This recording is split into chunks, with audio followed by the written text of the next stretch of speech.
Je suis Kajim, à l'état civil, on m'appelle Guillaume Conan. Je suis auteur, compositeur, interprète, animateur radio, animateur télé aussi à mes heures perdues. Comment je m'engageais dans le métier dans lequel je suis actuellement, je me suis vu comme quelqu'un qui avait obligation de résultat. J'avais fait des études pour faire autre chose. J'avais fait une maîtrise en espagnol, une licence en anglais. J'étais censé faire diplomatie. Et puis moi, depuis toujours, je voulais être dans les arts. Et donc, je veux dire, pour moi, je n'avais pas d'autre choix que de réussir. Et je ne suis pas quelqu'un qui est arrivé là parce qu'il avait des grands frères pour lui ouvrir la voie, ou il avait les gens avec d'énormes moyens financiers derrière. Je me suis fait petitement. Je suis de ceux qui croient que Dieu ne fait pas de projet pour les gens.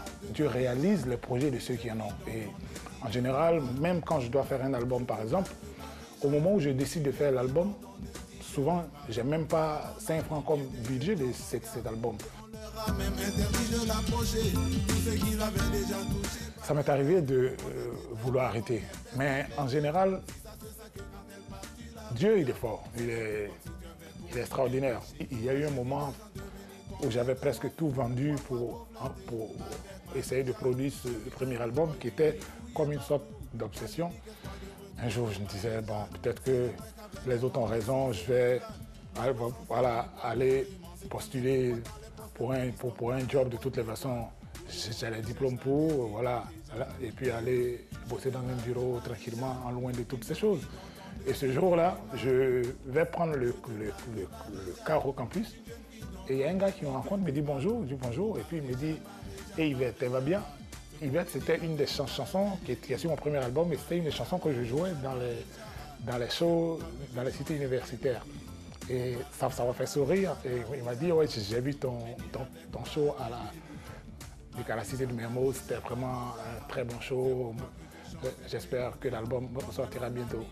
Et moi, ce genre de choses, je vois ça comme un clin d'œil du créateur, quoi. Au moment où tu veux te décourager, il te dit non, quoi. Faut pas que tu te décourages. Donc, en général, les gens aiment citer des grands penseurs quand on leur demande leur modèle. Moi, je citerai en premier ma mère.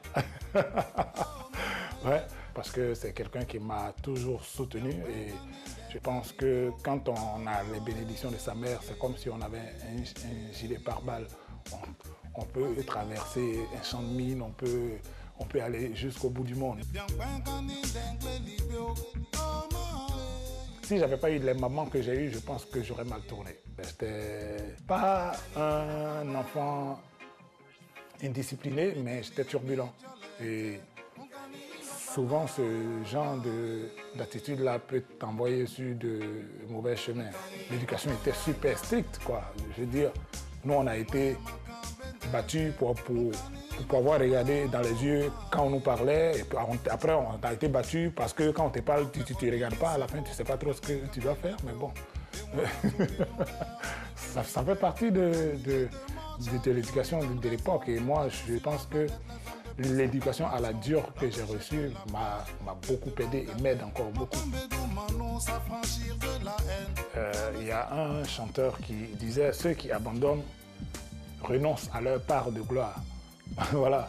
Et c'est vrai que c'est parfois difficile, mais moi, c'est dans ces moments de difficulté-là que je trouve ma force. Donc, peut-être aussi que j'ai la chance de toujours rencontrer les bonnes personnes, mais moi, les phrases comme « quelle que soit la durée de la nuit, le jour finit par se lever » sont tellement vraies, parce qu'il n'y a aucune nuit qui dure éternellement.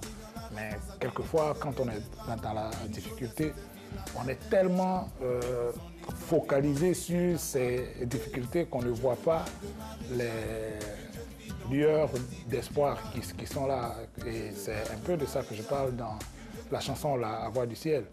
Je suis présent à tes côtés, mais tu es si désespéré que tu ne peux me voir. En toi, j'ai tant d'espoir placé que je ne comprends pas que tu sais doter d'espoir. Comment fais-tu pour ne pas m'entendre? Comment fais-tu pour